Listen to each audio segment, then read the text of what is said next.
Kisah Para Rasul pasal 1 ayat 6 sampai 11, demikian firman Tuhan. Yesus terangkat ke sorga. Maka bertanyalah mereka yang berkumpul di situ, Tuhan, maukah Engkau pada masa kini memulihkan kerajaan bagi Israel? Jawabnya, Engkau yang perlu mengetahui masa datang yang ditetapkan Bapa sendiri menurut kuasanya. Tetapi kamu akan menerima kuasa kalau Roh Kudus turun ke atas kamu, dan kamu akan menjadi saksiku di Yerusalem dan di seluruh Yudea dan Samaria dan sampai ke ujung bumi. Sesudah dia mengatakan demikian, berangkatlah ia disaksikan oleh mereka, dan awan menutupnya dari pandangan mereka. Ketika mereka sedang menatap ke langit, waktu itu naik. Menatap ke langit waktu ia naik itu, tiba-tiba berdirilah dua orang yang berpakaian putih dengan mereka sama-sama di ayat 11, dan berkata kepada mereka, hai orang-orang Galilea, mengapakah kamu berdiri melihat ke langit? Yesus ini yang telah terangkat ke sorga meninggalkan kamu akan datang kembali dengan cara yang sama seperti kamu melihat dia naik ke sorga. Sedemikian jauh pembacaan firman Tuhan. Bapak Ibu yang Tuhan Yesus kasihi, yang berbahagia ialah bukan hanya pembaca atau pendengar firman Tuhan, tetapi yang lebih berbahagia ialah yang melakukan firman itu di dalam hidup mereka hari lepas hari. Bapak Ibu yang Tuhan Yesus kasihi, hari ini adalah hari Kamis. Ya, di hari ini kita akan memperingati yang namanya hari kenaikan Tuhan Yesus Kristus ke sorga, atau yang disebut Yesus terangkat ke sorga. Nah, itulah sebabnya hari ini boleh kita datang beribadah kepada Tuhan. Nah, Bapak Ibu yang Tuhan Yesus kasihi, peristiwa kenaikan Tuhan Yesus ke sorga merupakan rangkaian peristiwa yang tidak bisa dipisahkan dari peristiwa sebelumnya.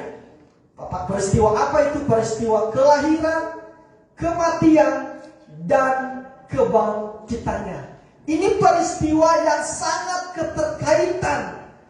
Jadi kelahiran Tuhan Yesus ke dalam dunia tidak ada gunanya jikalau dia tidak mengalami yang namanya kematian.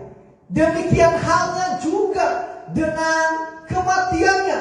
Bahkan yang turun ke dalam kerajaan maut tidak akan berarti apa-apa jikalau dia tidak dibangkitkan pada hari yang ketiga dari antara orang mati.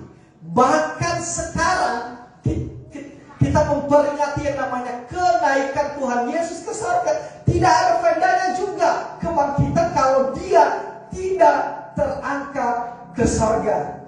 Nah, Bapak Ibu yang Tuhan Yesus kasihi, ini peristiwa-peristiwa yang sangat penting. Dan ada lagi nanti peristiwa yang sedang kita nanti-nantikan. Dan ini pasti akan digenapi oleh Allah itu sendiri, yaitu peristiwa kedatangannya yang kedua kalinya.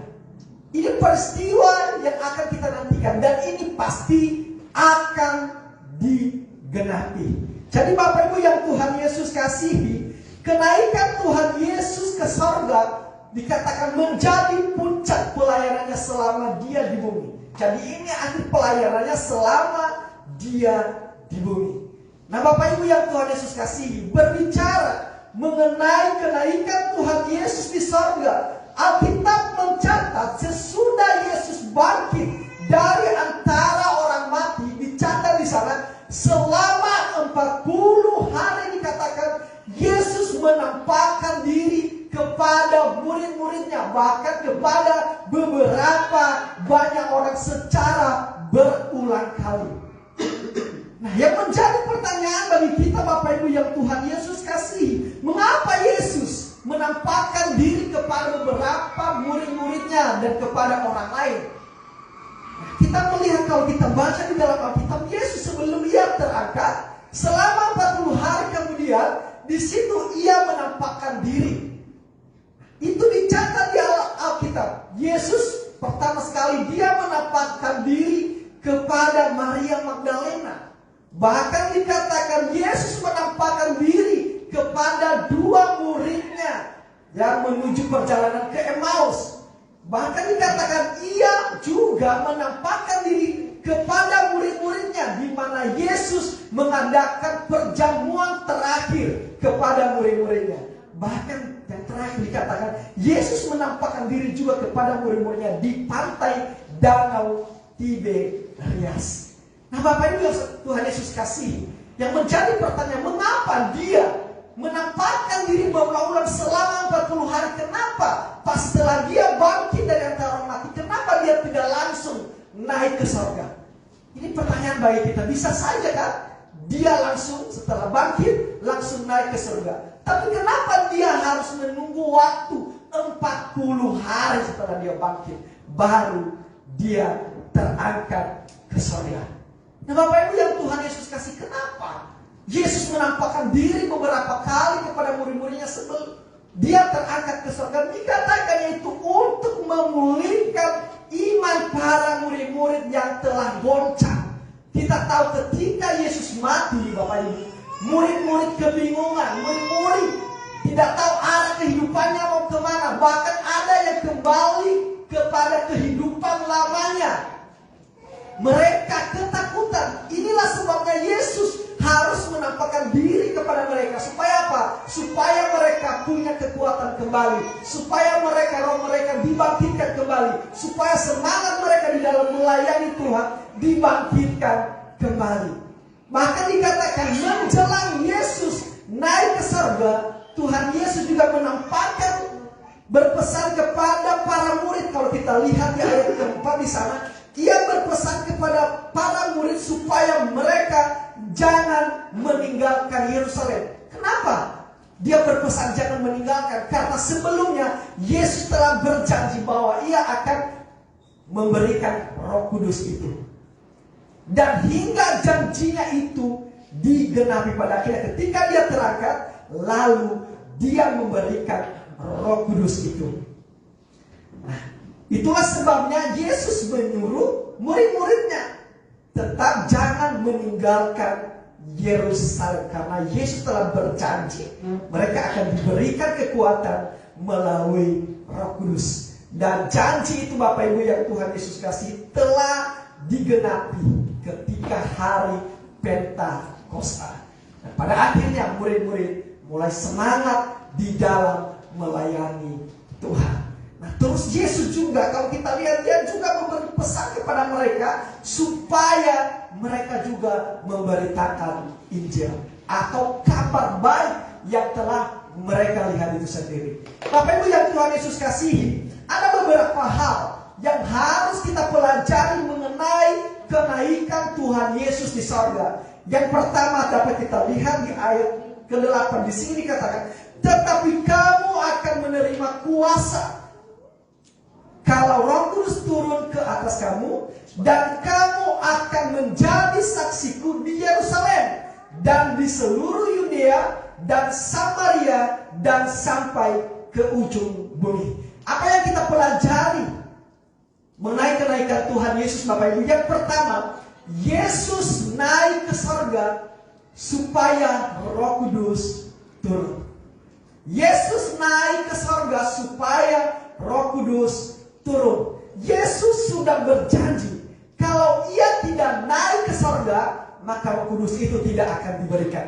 Dan sebaliknya, kalau ia terangkat atau naik ke surga, dikatakan maka Roh Kudus itu akan diberikan. Dan dikatakan akan memenuhi setiap kita. Yohanes 16 ayat 7 berkata, Bapak Ibu, namun benar yang kukatakan ini kepadamu adalah lebih berguna bagi kamu jika aku pergi, kata Yesus. Sebab jikalau aku tidak pergi, penghibur itu tidak akan datang kepadamu. Tetapi jikalau aku pergi, aku akan mengutus dia kepadamu. Ini artinya kalau Yesus tidak terangkat ke surga, maka Roh Kudus itu tidak diberikan. Tetapi ketika dia sudah terangkat, maka janjinya itu digenapi, Roh Kudus akan diberikan. Bapak Ibu yang Tuhan Yesus kasihi, Roh Kudus turun bukan membuat orang menjadi bingung, tetapi dikatakan Roh Kudus turun untuk membuat orang percaya, mengerti, memahami yang namanya karya Tuhan. Karena Roh Kuduslah yang memampukan kita untuk mengerti. Dialah yang mengingatkan kita karya-karya yang telah dilakukan oleh Yesus Kristus. Nah, Bapak Ibu, karya Roh Kudus itu dalam diri orang percaya dikatakan ia memperlengkapi kita. Ini karya Roh Kudus, yaitu ia memperlengkapi kehidupan kita, ia menghibur kita. Ini pekerjaan Roh Kudus. Ketika kita sedang dalam keadaan bermasalah, dalam keadaan berduka, disitulah Roh Kudus berperan, yaitu memberi penghiburan kepada kita. Bahkan Roh Kudus itu berkarya, berperan dalam hidup kita untuk mengembangkan diri kita menjadi lebih semangat di dalam melayani Tuhan. Bahkan juga karya Roh Kudus itu dapat mengubah hidup kita. Jadi Bapak Ibu yang Tuhan Yesus kasih, hanyalah Roh Kudus yang bisa mengubah hidup kita menjadi lebih baik. Yang tadinya kita sombong, sekarang kini menjadi rendah hati. Yang tadinya kehidupan kita sangat jahat, kini menjadi orang yang baik sekali. Yang tadinya hidup kita pelit, kini menjadi orang yang suka memberi. Yang tadinya hidup kita suka menjelekkan orang lain, kini menjadi orang yang menjadi berkat bagi orang lain. Yang tadinya kita seorang penjahat, kini menjadi baik. Sama seperti yang dialami oleh Paulus. Paulus itu tadinya sebelum mengenal Tuhan Yesus, dia adalah sosok yang sangat kejam, menganiaya orang-orang Kristen yang percaya kepada Tuhan. Kini ketika hatinya diubahkan oleh Roh Kudus, disitulah dia menjadi orang yang baik. Bahkan dia rela mati untuk pekerjaan Tuhan. Nah Bapak Ibu yang Tuhan Yesus kasihi, 1 Korintus 6 ayat 11 berkata, atau tidak tahukah kamu bahwa tubuhmu adalah bait Roh Kudus yang diam di dalam kamu, Roh Kudus yang kamu peroleh dari Allah, dan bahwa kamu bukanlah milik kamu sendiri. Jadi Bapak Ibu yang Tuhan Yesus kasih, jadi Roh Kudus itu ada di dalam hati kita. Makanya dikatakan kita, Tuhan itu berdiam di dalam hati kita. Itulah sebabnya kita sangat penting sekali bagi kita menjaga hati kita, menjauhkan dalam hati kita hal-hal yang tidak benar, karena di situ Allah berdiam. Jadi kita perlu menjaga tubuh kita, karena dicatat di situ tubuhmu adalah bait Roh Kudus yang diam di dalam kamu. Jadi Roh Kudus diam di dalam hati kita. Kalau Roh Kudus diam di dalam hati kita, kita biarkan dia memimpin jalan hidup kita, saya percaya kita pasti berjalan di dalam kebenaran dan semakin giat di dalam melayani Tuhan. Inilah tentang Roh Kudus. Jadi apa yang kita pelajari? Yang pertama Bapak Ibu tadi, Yesus naik ke surga supaya Roh Kudus turun. Yang kedua, apa yang kita pelajari mengenai kenaikan Tuhan Yesus Kristus Bapak Ibu? Ayat 8 di ayat yang sama juga dikatakan, tetapi kamu akan menerima kuasa kalau Roh Kudus turun ke atas kamu, dan kamu akan menjadi saksiku di Yerusalem dan di seluruh Yudea dan Samaria dan sampai ke ujung bumi. Yang kedua Bapak Ibu yang Tuhan Yesus, apa yang kita pelajari? Kenaikan Tuhan Yesus Kristus ke sorga memberi pesan atau perintah kepada para murid untuk memberitakan Injil. Jadi kenaikan Tuhan Yesus Kristus memberikan pesan kepada para murid untuk memberitakan Injil. Nah, tanda kutip para murid di sini berarti orang yang percaya. Saya percaya bahwa kita semua di sini adalah orang yang percaya, yang mengaku bahwa Yesus adalah Tuhan. Kita adalah anak-anak Tuhan. Itu artinya tugas ini, pesan ini juga disampaikan kepada kita, yaitu memberitakan Injil. Yesus mau semua orang mendengar tentang keselamatan. Jadi inilah tugas kita semuanya. Jangan kita berkata, ini hanya tugas pendeta, ini hanya tugas pelayan-pelayan Tuhan yang sekolah teologi. Tidak. Ini merupakan tugas kita bersama. Supaya orang-orang yang ada di sekeliling kita yang belum mengenal Tuhan, mereka boleh datang kepada Tuhan, memberitakan Injil. Ini tugas kita Bapak Ibu. Matius 28 ayat 19 sampai 20 berkata, karena itu pergilah, jadikanlah semua bangsa muridku.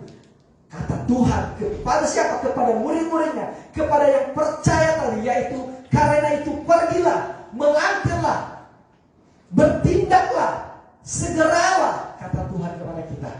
Segera dikatakan, jadikan semua bangsa muridku. Tuhan mau menginginkan semua bangsa menjadi orang yang percaya kepadanya, menjadi murid Tuhan. Dan tentunya Tuhan butuh yang namanya teman sekerja atau rekan, yaitu inilah kita, rekan Allah ini, untuk memberitakan yang dia maksud. Lalu dia berkata, dan baptislah mereka dalam nama Allah Bapa, Anak, dan Roh Kudus. Baptislah mereka. Baptis ini bagian daripada seseorang yang sudah percaya Yesus, meninggalkan kehidupan lama, diubah kembali menjadi hidup yang baru di dalam Yesus. Setelah seseorang percaya, maka dia memberi diri dibaptis. Ini tandanya bahwa dia menjadi milik Allah. Jadi kalau belum ada yang dibaptis di sini Bapak Ibu, segera. Karena ini tanda bahwa kita menjadi anggota persekutuan dengan Tuhan. Tanda bahwa kita meninggalkan kehidupan lama, kembali kepada kehidupan yang baru. Dan kalau kita di sini tidak kita persoalkan masalah baptisnya seperti apa caranya, ya kan? Ada baptis percik, ada baptis selam. Kalau kita tetap terima, karena firman Tuhan berkata, baptislah mereka dalam nama Allah Bapa, Anak, dan Roh Kudus. Ayat itu hanya sebagai sarana bagi kita.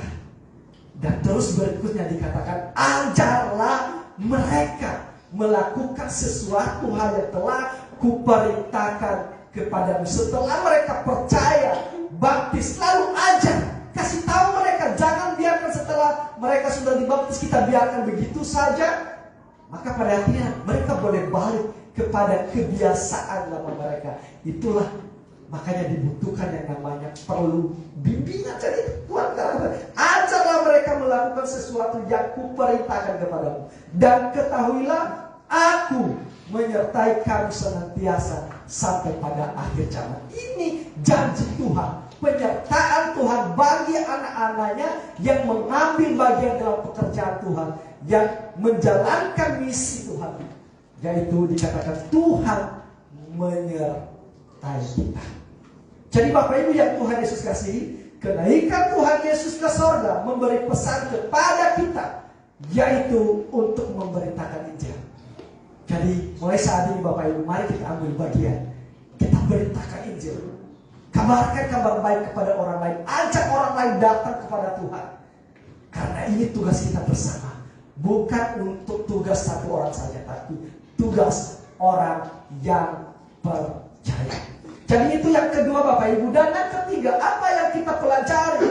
Yaitu yang ketiga, Yesus naik ke surga untuk menyediakan tempat bagi kita yang percaya kepadanya atau yang diselamatkan. Yang ketiga, Yesus naik ke surga untuk menyediakan tempat bagi kita yang percaya atau yang diselamatkan. Bagi yang percaya, Yesus datang ke surga itu, naik ke surga itu menyediakan tempat bagi orang yang percaya, bukan bagi orang yang tidak percaya. Artinya, kalau kita tidak percaya, tempat itu kita tidak bisa miliki. Tetapi kalau kita percaya bahwa tempat itu menjadi bagian kita. Makanya saya tekankan di sini, yang percaya kepadanya atau yang diselamatkan. Itu bisa kita lihat Di Yohanes 14 ayat 1 sampai 3. Yesus berkata di sana, "Janganlah gelisah hatimu. Percayalah kepada Allah. Percayalah juga kepadaku," kata Yesus. "Di rumah Bapakku banyak tempat tinggal. Jikalau tidak demikian, aku akan mengatakannya kepadamu, sebab aku pergi ke situ untuk menyediakan tempat bagimu. Dan apabila aku telah pergi ke situ dan telah menyediakan tempat bagimu, aku akan datang kembali membawa kamu ke tempatku, supaya di tempat aku berada," kata Yesus, "kamu pun berada." Jadi Bapak Ibu, dikatakan Yesus menyediakan tempat bagi kita. Kita bersyukur Yesus telah terangkat ke surga. Dan kita bersyukur kita telah mengikut Tuhan, karena ada tempat bagi kita. Artinya kita memiliki tempat di surga. Ketika kita mati, maka kita percaya kita berada di surga, di tempat yang telah Tuhan sediakan bagi kita. Nah Bapak Ibu yang Tuhan Yesus kasihi, kehadiran Yesus Kristus di tengah-tengah dunia dikatakan untuk menyelamatkan manusia yang berdosa. Sebab ada tertulis, sebab upah dosa ialah maut. Jadi karya keselamatan Allah yang dikerjakan di dalam Yesus merupakan karya keselamatan secara menyeluruh bagi kita semua. Artinya Yesus bukan hanya sekedar menyelamatkan manusia yang telah ditebuskan, tetapi Dia juga menyediakan tempat bagi mereka yang telah Ia selamatkan. Setelah Tuhan Yesus menyediakan tempat bagi kita, Ia akan kembali. Tadi dikatakan catatan kitab, Ia akan kembali. Dia menjemput kita kembali. Nah, setelah Dia siapkan, Dia panggil kita kembali. Datang di tempat yang telah saya siapkan. Nah, jadi Bapak Ibu, inilah janji Tuhan bagi kita. Ketika Dia terangkat ke surga, Ia menyediakan tempat bagi kita yang percaya. Untuk itu Bapak Ibu, mari kita lebih sungguh-sungguh datang kepada Tuhan. Mari kita lebih sungguh-sungguh memuliakan Tuhan. Mari kita lebih sungguh-sungguh memuji Tuhan. Kenapa? Karena pengharapan kita tidak akan sia-sia. Ada jaminan yang Tuhan berikan bagi kita.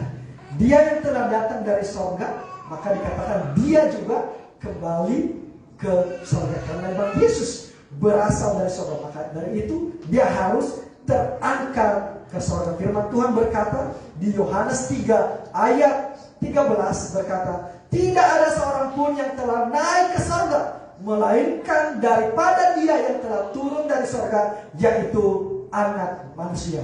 Di mana kita percaya bahwa Yesus datang dari surga, turun ke bumi, menjadi manusia, dan setelah itu Dia terangkat. Artinya apa? Dia kembali ke asalnya. Maka Dia berikan satu janji bagi kita, "Akulah jalan, kebenaran, dan hidup.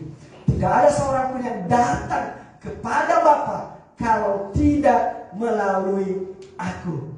Bapak Ibu yang Tuhan Yesus kasih, dengan cara sederhana Yesus menjelaskan bahwa Dia adalah jalan bagi kita menuju sorga. Dia memberitahukan kepada kita, artinya kalau kita tidak ikut Dia, kita sesat. Kalau kita tidak ikut Dia, kita salah jalan. Untuk itu perlu kita ikut Dia, karena Dia jalan itu. Dan Dia tahu, karena kenapa? Karena Dia berasal dari surga. Jadi Bapak Ibu yang Tuhan Yesus kasihi, yang ketiga, yang tadi Bapak Ibu, yaitu Yesus atau menyediakan tempat bagi kita. Dan yang terakhir Bapak Ibu yang Tuhan Yesus kasihi, tentang kenaikan Yesus di surga yang kita pelajari. Ayat 9 berkata begini Bapak Ibu, "Sesudah Ia mengatakan demikian, terangkatlah Ia, disaksikan oleh mereka, dan awan menutupinya dari pandangan mereka." Bapak Ibu yang Tuhan Yesus kasihi, tentang kenaikan Yesus. Yesus naik ke surga, yang terakhir yang keempat, menunjukkan bahwa Yesus bukan manusia biasa, tetapi Dia adalah Allah itu sendiri. Yang ketiga Bapak Ibu, keempat, Yesus naik ke surga menunjukkan bahwa Yesus bukan manusia biasa, tetapi Dia adalah Allah itu sendiri. Nah, mungkin kita bertanya Bapak Ibu, apa yang menunjukkan bahwa Dia bukan manusia biasa? Yang menunjukkan bahwa Yesus bukan manusia biasa Bapak Ibu, Ia sama sekali tidak berdosa. Ia sama sekali tidak pernah berbuat dosa. Dia adalah Allah. Dia berasal dari surga, bukan berasal dari dunia. Maka itulah sebabnya manusia yang sempurna setelah, yaitu Yesus, tidak ada manusia yang sempurna selain daripada Yesus. Karena kita percaya Yesus itu 100% Allah, 100% manusia. Tapi bedanya Dia bukan manusia biasa. Ini menunjukkan apa Bapak Ibu yang Tuhan Yesus kasih? Ini menunjukkan bahwa Allah kita adalah Allah yang hidup. Jadi Allah kita itu Allah yang hidup. Kalau kita punya Allah yang hidup Bapak Ibu yang Tuhan Yesus kasih, saya percaya Dia bisa berbicara kepada kita. Saya percaya Dia bisa bergaul dengan kita. Kalau kita punya Allah yang hidup, saya percaya kita bisa menceritakan setiap keluh kesah kita kepada Dia. Kalau Dia memang Allah yang hidup. Kalau Dia memang Allah yang hidup, saya percaya Dia bisa memberkati hidup kita. Dia bisa memelihara hidup kita. Dia bisa menjaga hidup kita. Jadi Allah kita itu Allah yang hidup. Tapi sebaliknya, kalau Allah kita Allah yang mati, maka itu artinya Dia tidak mendengarkan ketika kita berseru, ketika kita berdoa minta tolong. Dia tidak mendengar. Kenapa? Karena Dia mati. Itu artinya Dia tidak bisa memberkati kita. Dia tidak bisa mengubah hidup kita menjadi lebih baik. Kalau ada orang yang percaya kepada patung, kepada yang lain-lain, menyembah gunung, itu kan sesuatu hal yang, patung itu bukan sesuatu hal yang hidup. Maka ketika kita berdoa kepada siapa?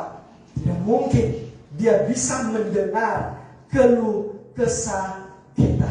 Nah Bapak Ibu yang Tuhan, itulah tentang Allah kita.